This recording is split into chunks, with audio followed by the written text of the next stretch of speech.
हाल ही में डब्ल्यूएमओ द्वारा एक रिपोर्ट जारी की गई है और इस रिपोर्ट में एशिया के बढ़ते तापमान की तरफ एक चिंताजनक बात बताई गई है। यह रिपोर्ट डब्ल्यूएमओ ने जारी करते हुए यह कहा है कि जो एशिया का तापमान है उसके बढ़ने की दर वैश्विक औसत तापमान के बढ़ने की दर से दोगुनी है। तो डब्ल्यूएमओ की इस रिपोर्ट में और क्या बातें कही गई हैं और इसके क्या समाधान हो सकते हैं, क्या रीजन बताए गए हैं, इन तमाम पहलुओं पर आज हम चर्चा करेंगे। तो नमस्कार, मेरा नाम है अमिताभ और दृष्टि आईएएस की इस नई वीडियो में स्वागत है आपका।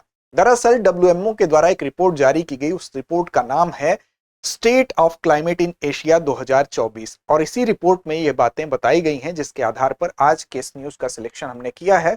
इसमें वो तमाम पहलू हैं जिसकी वजह से ये बात चर्चा में है। क्या क्या वो खबर है, तो देखिए इसमें यह कहा गया है कि जहां इस रिपोर्ट के माध्यम से कहा गया कि एशिया का 2024 जो है वो ऐसा वर्ष है जो अब तक का सबसे गर्म वर्ष है। इसके अलावा आप देखें 1850 से लेकर और 2024 की अवधि में अगर वैश्विक औसत तापमान देखा जाए तो इस समय रिकॉर्ड स्तर पर रहा है, 2024 में रिकॉर्ड स्तर पर रहा है। साथ ही साथ 2015 से लेकर 2024 तक का जो समय है, इस समय अगर देखें तो अब तक की ये 10 सबसे गर्म वर्षों में से एक है।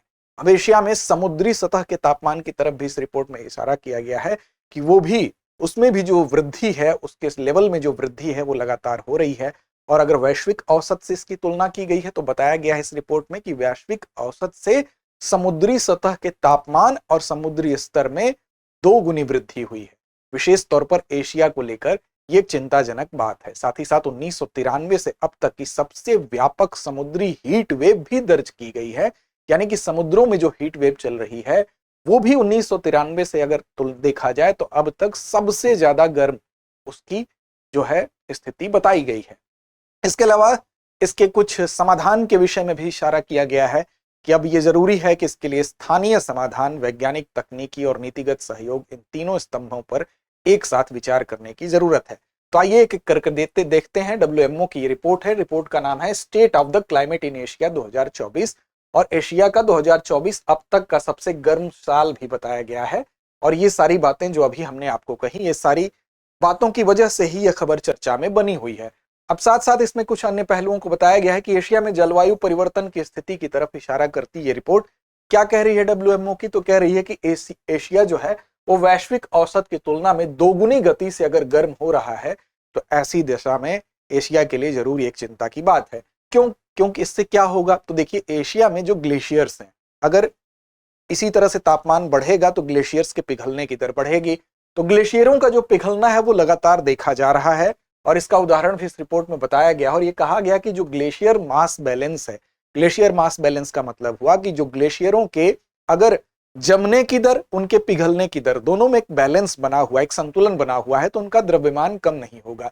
लेकिन अगर ग्लेशियर्स के जमने की दर की तुलना में उनके पिघलने की दर ज्यादा हो जाएगी तो उन ग्लेशियर्स का जो द्रव्यमान है वो कम होने लगेगा। और यहां पर बताया गया है कि जो हिमालय है और तिएन शान, इन दोनों पर्वतों के अगर देखेंगे तो 24 में से 23 ग्लेशियर्स ऐसे हैं जिनका द्रव्यमान घटा है, यानी कि ग्लेशियर जो मास बैलेंस है वो कम हो रहा है। तो ये किसका परिणाम है, तो वैश्विक औसत जो है उसकी तुलना में एशिया जो दोगुनी गति से गर्म हो रहा है उसका परिणाम है।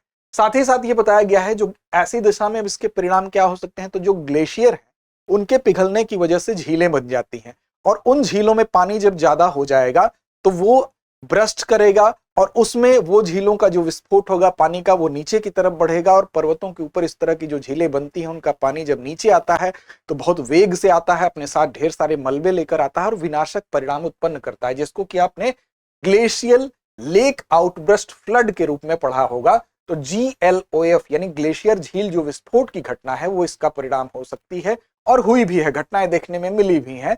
इसके अलावा इसके परिणाम इसी का परिणाम भूस्खलन भी होता है और जल संकट भी इसकी वजह से बढ़ता हुआ, जो तापमान बढ़ने की बात है उसी का परिणाम जल संकट भी देखने को मिल रहा है। इसके अलावा हीट वेव की तरफ इशारा किया गया है। हीट वेव क्या होती है, तो जो सामान्य औसत तापमान होता है उससे 4 से 5 डिग्री सेल्सियस अगर टेम्परेचर ज्यादा होता है लगातार कई दिनों तक तो उसको हीट वेव माना जाता है।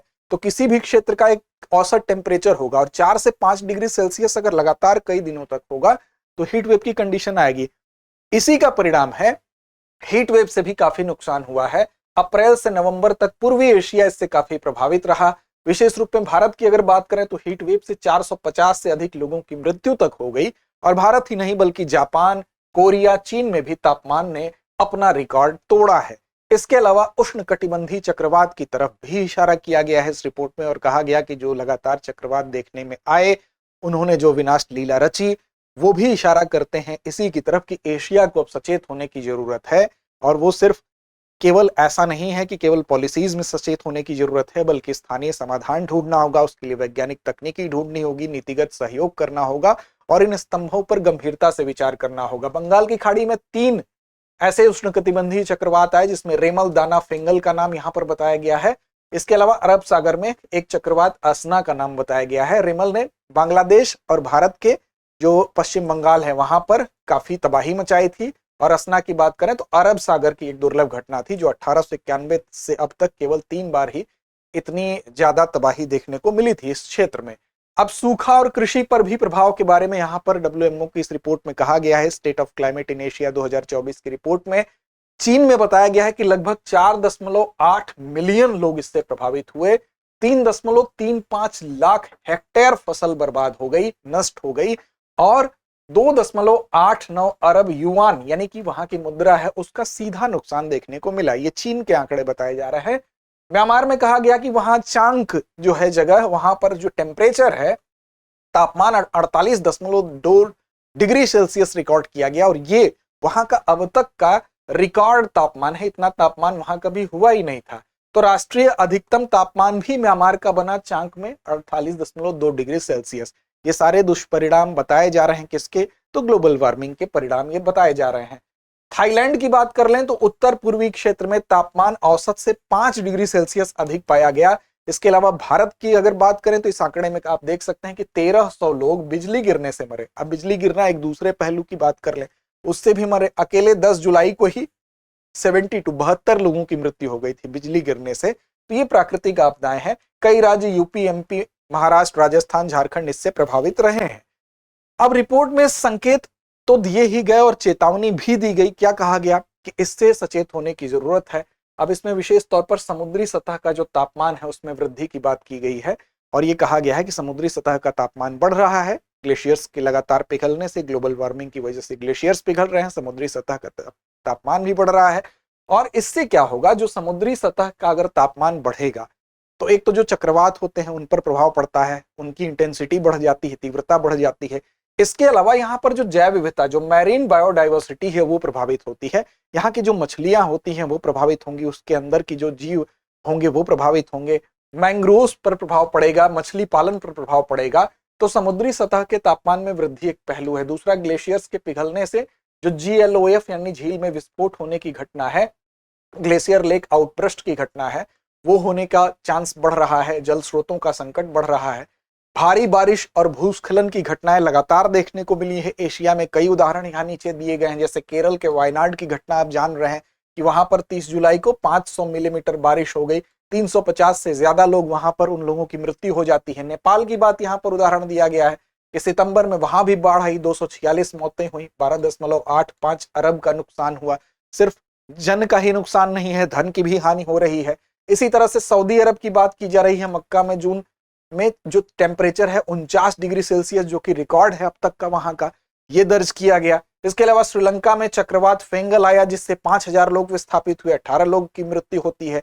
रूस में भी जो तापमान सामान्य से 7 से 10 डिग्री सेल्सियस अधिक रिकॉर्ड किया गया। तो ये तमाम ये संकेत तो दे ही रहे हैं कि यहाँ पर क्या स्थिति है एशिया की। साथ साथ एक चेतावनी के तौर पर भी इसको प्रस्तुत किया जा रहा है। एक चेतावनी के तौर पर इसको देखने की जरूरत है। संभावित उपायों के अंतर्गत पहला है राष्ट्रीय मौसम सेवाओं की अहम भूमिका। देखिए, जो राष्ट्रीय मौसम सेवाएं होती हैं उसमें अगर हम मौसम की सटीक भविष्यवाणी पहले से कर दें, यानी एक्चुअल वेदर फोरकास्ट कर दें। फोरकास्टिंग से क्या लाभ होता है कि जहां पर ऐसी आपदा होने की संभावना होती है वहां लोग पहले से सचेत हो जाते हैं। और अगर पहले से व्यक्ति सचेत होंगे, इसकी सटीकता ज्यादा होगी, अलर्ट जारी हो जाएंगे, तो इससे लोगों के जान माल की हानि कम होगी। अब इससे क्या होगा, डेटा संग्रह का कार्य ये लोग करते हैं, यानी कि मौसम की सटीक भविष्यवाणी के लिए डेटा का संग्रह किया जाता है। और विशेष तौर पर जब अलर्ट जारी किए करते हैं तो सबसे ज्यादा लाभ इससे ग्रामीण क्षेत्रों में होता है। जैसे उदाहरण के तौर पर मोबाइल पर एसएमएस के माध्यम से लोगों को अलर्ट कर दिया जाए, एप्स के माध्यम से लोगों को जानकारी दी जाए, इसके अलावा रेडियो और टीवी के माध्यम से भी जानकारी दी जा सकती है। तो आपदा पूर्व जो है जानकारी से जो इंटेंसिटी है उसका उतना प्रभाव नहीं पड़ता है। जैसे हाल ही में आपने देखा होगा कि जो आईएमडी ने रेमल के संदर्भ में जब चक्रवात आने वाला था तो चेतावनी जारी की, उससे काफी हजारों लोगों के जान माल की रक्षा की जा सकी। तो यह एक इफेक्टिव प्रणाली होती है। दूसरा है जलवायु अनुकूलन उपाय यानी climate adaptation measure. Climate adaptation measure का मतलब यह हुआ यानी कि हम बहुत से ऐसे तरीके अपना सकते हैं जिससे कि हम इस जलवायु अनुकूल उपायों को करके हम जलवायु परिवर्तन के जो दुष्प्रभाव हैं उससे बच सकते हैं। यानी कि जैसे कि फसल की विविधता को अपनाना, यानी कि एक ही फसल या एक दो फसल पर ही निर्भरता न रख के कई फसलों की एक विशेष क्षेत्र में खेती करना। इससे क्या होता है कि वहां की मिट्टी की गुणवत्ता भी बनी रहती है और क्षेत्र में विभिन्न प्रकार की फसलों की जब खेती होती है तो जो जलवायु का जोखिम होता है, विशेष तौर पर हम कह सकते हैं चाहे सूखा हो, चाहे बाढ़ हो या कीटों से असुरक्षा हो, तो इस प्रकार से जो जोखिम होते हैं उससे बचाव हो पाता है। विशेष तौर पर उदाहरण के लिए अगर आप देखें तो पंजाब में आप देखेंगे जैसे गेहूं और धान पर पहले निर्भरता थी, लेकिन इधर बीच आप देखेंगे पंजाब में गेहूं और धान से इतर दलहनी फसलें हो गई या सब्जियां हो गई, उनकी भी खेती की जा रही है, जिससे कि यहाँ पर इन आपदाओं से बचने के एक उपाय के तौर पर देखा जा रहा है। जल संरक्षण तकनीकी का उपयोग भी इसमें हम कर सकते हैं। जैसे हम ड्रिप सिंचाई का इस्तेमाल कर सकते हैं। ड्रिप सिंचाई में हम पानी की एक एक बूंद का इस्तेमाल करते हैं, उससे क्या होता है कि वो पानी की बूंदें पौधों के जड़ों तक जाती हैं।